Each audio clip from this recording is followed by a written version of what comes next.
bakati samai. Baline bapesa poste pa fali pupa.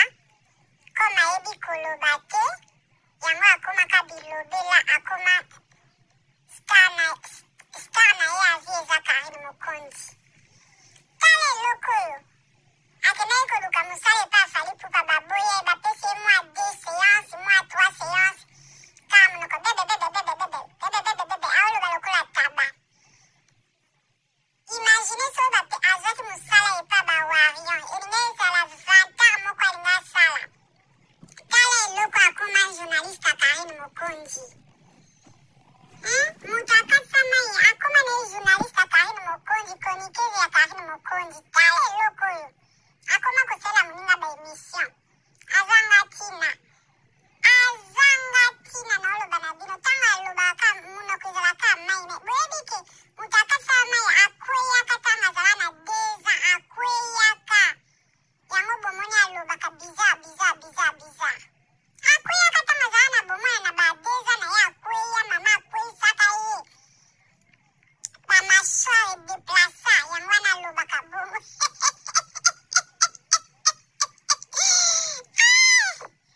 Vraiment, bino bato bokatisaka mai bozalaka motema mabe. Yo kende okanela Karine akufa na mama na ye. Yo moto okatisi mai balokaki okatisa na mai okufa te. Karine moto aye na avion. Moto aria na poto na avion. Yo olobaka Karine akatisi poto ya ndambu. Yo mpo okatisa poto ya mai. Ozi Tchiki, Grèce, Allemagne. Tala mwana oyo akasa mai ya bato nyonso bakufaka. Bosali yo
moko.